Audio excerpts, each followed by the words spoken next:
Okay, bye-bye, Ti. Natapos na ang buong araw natin. Napagod ka ba ngayon? Hindi naman. Ah, Marami pa akong energy. hindi siya napagod, guys, kahit wala akong bayad sa Hinatid niya ako dito sa haystack.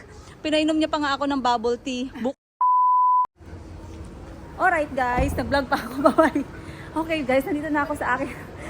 Accommodation ko dito sa Edinburgh, Scotland. As of now, alam naman natin na peak season ng August at meron silang ongoing festival annually. So lahat ay napakamahal, pati na ang accommodation. As in talagang $200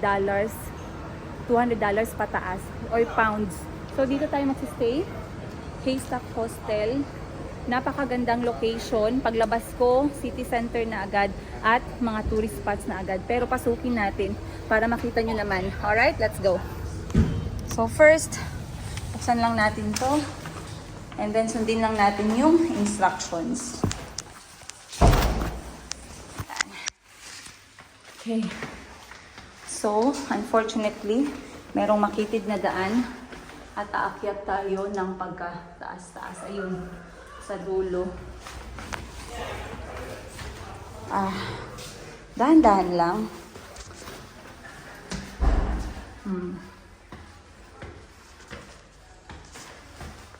Mga ikalimang floor.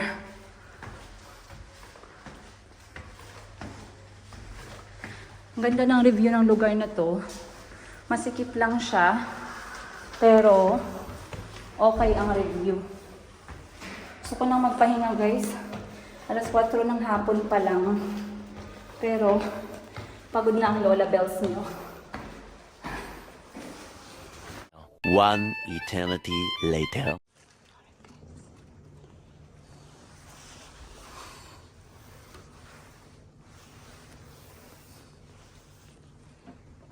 Okay, andito na ako, guys, sa hostel. So basically ganito siya, and merong reading area. Ganda naman. Reading area, and then there's a view of construction. Pero I like this part, para siyang nook. Uy, may bubuyog. So dito lahat nagsistay, ang mga female. Ay, ang cute. Ipinin nila sa mapa yung mga highlights. So, check natin ang toilet. Dito tayo. Toilet and shower. This one is the brushing of your teeth area. This is shower. Shower na sa toilet. Shower. So, ito ang shower, guys, ng hostel. Basically, you can choose. But for me, I paid for a bed. Like I said, may kamahalan today, but their bed is very clean and comfortable. Dito tayo. And dito pala ang toilet ng ladies. Parang natatai ang lola ninyo. Ayan. Shit. Oh, malinis. Pak. Sobrang linis at ang bango. So, paano ba itong lakad? Yan lang yung maganda dito, guys. Kasi kahit na budget hostel siya, malinis. At 3 room yung available for toilet. Mag-shower na din ako, guys, kasi gusto ko magpahinga. Gina-familiarize ko lang yung places. Masakit yung aking. Hindi ako nakapagtanong paano mag-laundry. Pero tingnan din natin ang. So eto, mga ano lang siya. Mga must-see places. Then checking out. Check-in, 3 p.m. If you want the key, you go to hostel app. If you want breakfast and towel, check out is 10 a.m. You can leave your bags. Please make sure you leave an item belonging to you on your bed at all times. Para lang malaman na merong tao sa bed mo. Saan ang laundry? Hindi ko nakita. Dito, bedroom. Kitchen. Wala ang kitchen. Yan. Merong lutuan. Meron din silang ref. And, oh, okay. I can see the city from the window. Meron ding dining area. So, this is a common dining for everyone. Galing, guys, no? Para naman ma-experience ninyo. Sira lang bintana, pero malinis. Ayan, maraming mga tourists sa baba. talagang nasa heart ako ng city. Mga lahat halos ng mga highlights dito sa center ng city. Walking distance lang. From 1 minute to 10 minutes walk. Ganda. Malinis. At saka organized. So, let's go take a shower. And, yeah. Tanong ko nga mamaya paano mag-laundry. Kasi wala na akong damit. Mas. Hey, hello guys! Nakabalik na rin ako dito sa hostel at sobrang pagod ko. Pero, meron pa akong bag. Pero, gusto kong i-take tong opportunity na to para ma-share ko sa inyo ang mga prutas ng buhay ko na hindi ko pa natitikman ever. At kung napapansin ninyo, gustong-gusto kong itry yung mga bagay na at mga pagkain, mga prutas na sa picture, sa libro, sa TV, sa movie ko lang napapanood. So dito meron tayong 4 na prutas na nakita ko sa Cambridge Market Square. Bumili lang ako ng tag-isa-isa guys kasi mahirap na baka mamaya mamanol tayo, hindi natin alam yung lasa. So dito meron tayong nectarine, family ng peach, pula siya. Ito pala yung peach na sticker, guys. Na parang merong puwet. Yan pala, kaya pala yung sticker sa emoji ay para siyang puwet. Pero ito yung ginagamit nila. Pero itong puwet na to kulubot. Uy, grabe naman, hindi naman kulubot ang puwet ko. Huwag naman nating ihambing dito. Pero para talaga siyang puwet. This one is the flat peach. Then meron tayong fig. Hindi ko alam anong lasa, pero lagi ko nakikita sa mga social na mga cake at mga baking pastries and food and whatnot. And then this one, I forgot the name. Hindi ko lang alam kung plum ba to. Yellow plum. Hindi ko sure kung mali ako. Paki-comment na lang, guys. So again, 4. Nahugasan na natin yan para walang mang-bash sa atin. So, tikman natin. Simulan natin sa peach. Kasi lagi akong nakikurious. Hindi ko alam paano to kainin eh. Balatan siguro, guys. Balatan natin. Ay, sorry. Tama ba yung pagbalat ko?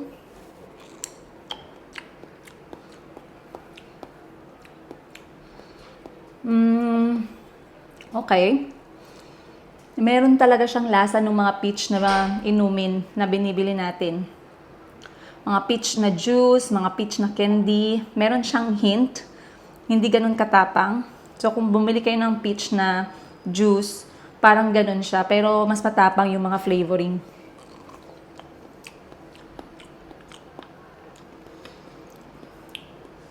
Okay. Ang kanyang texture ay parang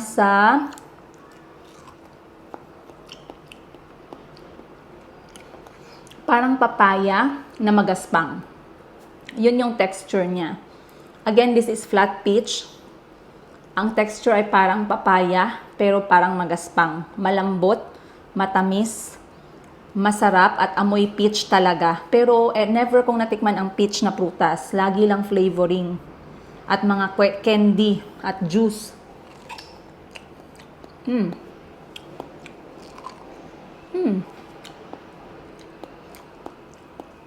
At least ito makakain ko. Not bad. Nahanap ko yung ilaw. Not bad, you guys.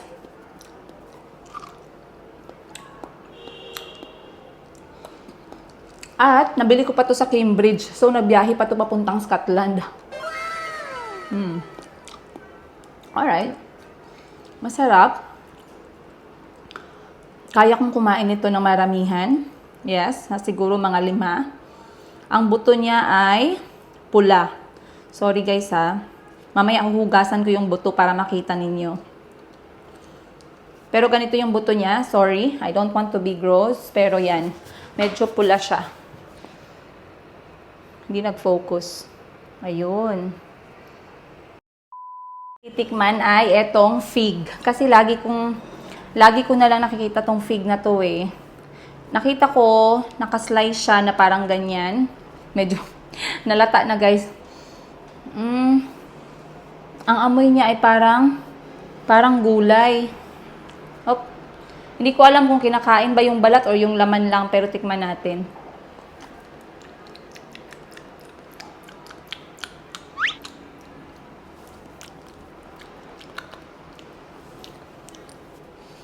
Ganito ang itsura niya naman. Hindi ko lang alam kung mai-focus ko sa inyo. Madilim eh, no? Dito kaya tayo, guys. Yan natin dyan. Ayan. Ayun, dito mas better. Ayan ang kanyang inside. Lipat tayo dito na side. Makita ba? Alright. So, ang kanyang texture ay ganyan. Para siyang maliliit na buto-buto sa loob. Ang texture niya ay para siyang strawberry na mash. Hindi matapang yung lasa. Again, this is fig fruit. Fig. Hindi matapang ang lasa niya. Hindi masyadong matamis.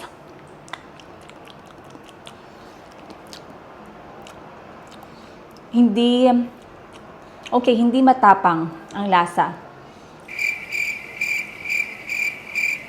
Ang hirap i-explain ng lasa, guys. Medyo weird siya pagkagat kasi masyadong malambot. Pero I would say it tastes good. Siguro ito makakakain. Pag nasanay ako makakakain, siguro ako ng 2. Medyo weird lang yung pagiging malambot niya. Pero ayan.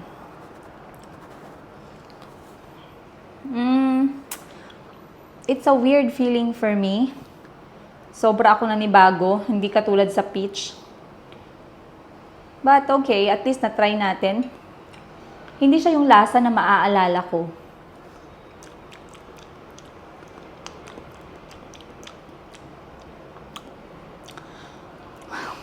Masarap siya pero biglang nawawala yung lasa sa dila. Alright, next. Next natin is etong nectarine, a type of peach din. Tikman natin together. So, hatiin ko lang. Uy, okay. Umashi na din siya kasi sobrang hinog. Sorry guys ha. Mashi na din siya kasi sobrang hinog. I think binabalatan to. Sorry. Alright, ganyan naman siya sa loob. Ayan, tikman natin. Hindi ko lang alam kung pwede pa ba itong makain. Okay. I love this one. Masarap siya. Para din siyang flat peach. Yung unang peach na pinakita ko sa inyo. Wala masyadong diferensya. Though, I feel like a little bit mas matamis yung isa. Pero, lasang-lasa ko pa rin yung peach.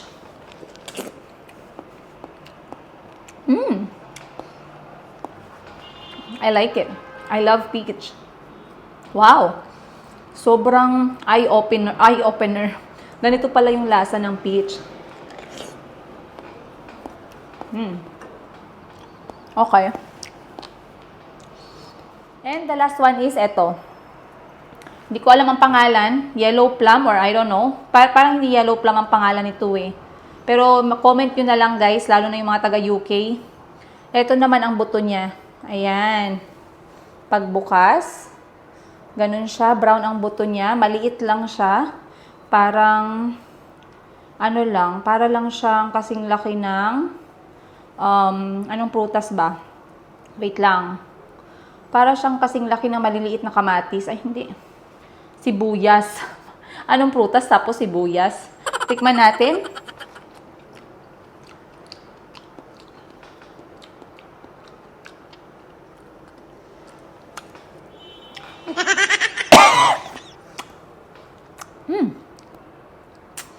Ito naman, bland. Hindi ko alam kung pangit ba yung quality niya or hinog ba siya kasi first time kong matikman to. Pero may pagka-bland yung lasa. Ang kanyang texture ay parang sa chiko na prutas. Maganda yung kulay niya guys, parang mabango at matamis pero hindi ganun.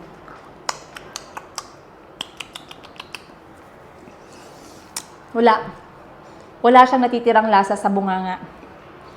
Hindi ko siya gusto. That's my final judgment. So, sa lahat ng prutas na natikman ko, I would say first, number 1 is yung peach. I would eat that again. Number 2, yung dalawang peaches masarap. Yung flat peach at saka yung nectarine. Syempre, ilalagay ko yung fig as number 2. And then last is itong bilog na orange or yellow. I think it's yellow plum. Hindi ko siya gusto. I would love to remove that in the group. At ito yung buto niya. Ayan. So at least guys, hindi tayo nag-ignorante, no? About sa mga prutas na to na lagi nating napapanood sa TV. Mostly napapanood ko to sa mga mga tawag nito, mga documentary, mga ganun. Tsaka sa YouTube. Yung mga nagbabiyahe, nagka-travel. Tapos minsan siniserve din nila sa table. Though, it's going to be my dream na makapitas ng peach galing mismo sa puno and fig at saka itong maliit na to na hindi ko naman gusto. Sorry So, yeah, it's a good experience. Masaya ako at natikman ko at napagbentahan ako na tag-isa-isa lang kasi akala ko hindi pwedeng bumili ng isa-isa. Ayun. So, right now guys, andito tayo sa kitchen, common kitchen or shared kitchen ng isang dormitory hostel dito sa Edinburgh, Scotland. Ayun. Na-share ko na sa inyo yung dormitory hostel sa London. Ito naman ay dito sa Scotland. So, ito, napakagandang kitchen, malinis, sobrang organized. Kita nyo, 4 different trash can para yung sa gilid, ayun. Para talagang nasegregate yung mga basura. Also, ang dami kong natutunan about staying sa hostel na you have to be responsible. Parang nasa bahay ka lang din. If you use the table, you have to clean it up. If gumamit ka ng utensils, kailangan mo din siyang linisin. And then, of course, you have to be responsible with your food. Maraming reminders na nakasulat. Ayun. All items in the fridge must be covered and be labeled with your name and checkout date. At the same time, yan, meron din dito. So, yan, recycle bin. And then, if you want to eat, it's okay. But you have to wash your utensils. Marami siyang reminders. No smoking. Please do your best to use kitchen between 8 a.m. to 10 p.m. And remember, the Wicked Witch from the reception is always watching kasi merong camera. So, merong toaster, merong coffee or tea sa mga gusto. And, ayun nga, merong mga gamit if someone wants to cook. And of course, ang ganda ng window niya kasi talaga nagkakaroon ng view and natural sunlight. Napakita ko na kanina pero parang hindi detailed. So, doon naman tayo sa may reading area. Dito nga pala sa kitchen guys, nilagyan nila ng mga tour advertisement. Sa mga gustong mag-tour. Pero walking tour lang to kasi mura lang siya. Alright. So, let's go out. Doon tayo sa may common area kung saan pwedeng umupo, magbasa. Sorry, you have to be quiet you guys. Ay, sorry. Yan. So, eto another reminders, check-in, check-out. And of course, breakfast. If you need padlock, you have to pay. Then, towel as well. Kaya nga pala sa towel, nagbitbit ako ng lampi ni Chico. Maraming books dito guys. I want to look for some books to read. Tsaka magazines. Para naman makapag-relax tayo ng bongga. Alright. So, ang gagawin ko is, gusto ko munang parang magandang umupo dun. Pero ma-picture din tayo dito guys, okay? Timer lang kasi wala tayong photographer. 1,000 years later.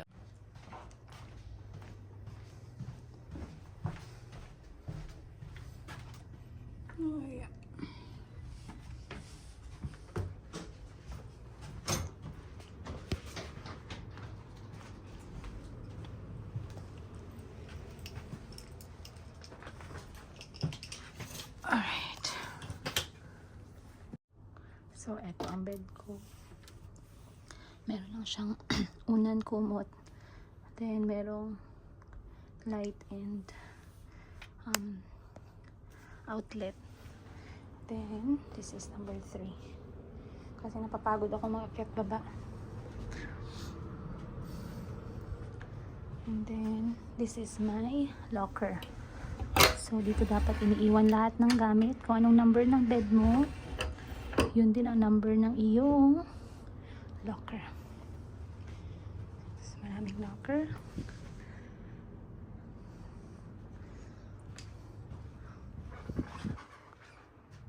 Yun.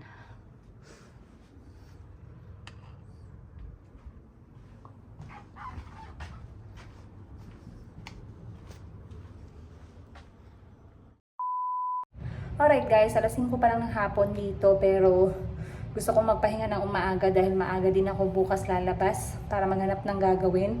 Ngayon gusto ko muna magpahinga, mag-catch ng sleep, magbasa ng ang libro at just mag-relax sa kama. So eto sa likod ko ay ang shower, mag-hot warm water lang tayo and then I'll keep you guys posted.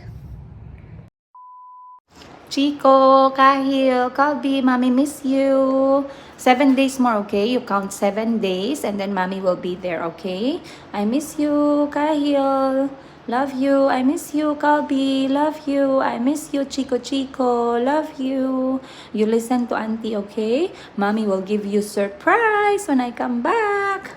Bye-bye. Mommy will call you now. The internet is not good. Okay? Bye, Chico. Mwah. Bye, Kalbi. Mwah. Bye, Kahil. Mwah. Okay, eto na yung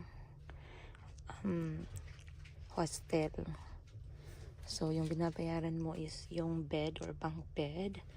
And nasa 8 to 20 beds ang meron. So, itong nandito is 15 beds. At ako'y nasa lowest. Sorry. Kasi ayokong umakyat. Dahil ito ay 3 level. Yan. Yan. Sa 2, 3. Merong charging point. Merong ilaw na pwede mong i-turn on and turn off. And merong malinis na kumot at malinis na unan. But basically, it's just one single bed. Comfortable naman. And very, very quiet. Sobrang quiet, malinis, mabango. Naamoy mo yung linis. So, goods na. Pahingahan lang.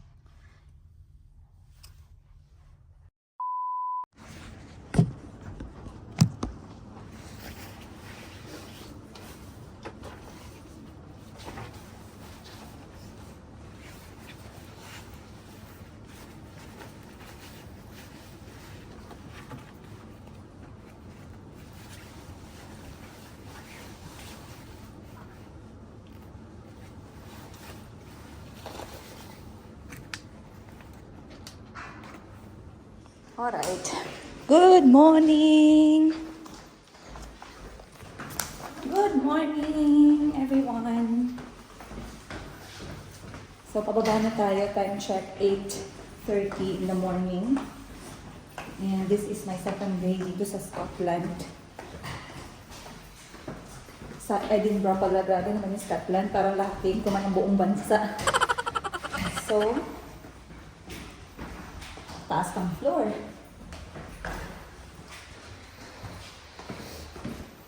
Dami kong natutunan sa travel na to, guys. Sobra talaga. Full pa. Yun. Ayan. So, again, ang dami kong natutunan sa araw na to. Sobrang galing lang na yung mga travelers ngayon is very, ano sila, yung iniisip nila yung ibang tao. Pero talagang dun mo nare-realize na dito pala talaga sa mundo ay walang pakialamanan. O, diba? Walang pakialamanan in the sense na huwag kang mag-alala kung wala kang ligo o kung inulit mo yung damit mo o yung kung inulit mo yung jacket mo or kung ano yung kinain mo. Walang judgment. Kasi each and everyone are trying to live their life the best way they can. At wala silang oras para mag-judge ng iba. So, ang sarap sa feeling kasi minsan iniisip natin na we are trying to climb socially. Kaya nga tayo merong tinatawag mga social climbers. Pero dito sa budget travel ko na to at sa accommodation na napagstayan ko, which is hostel, I'm staying in a 15 beds female dormitory.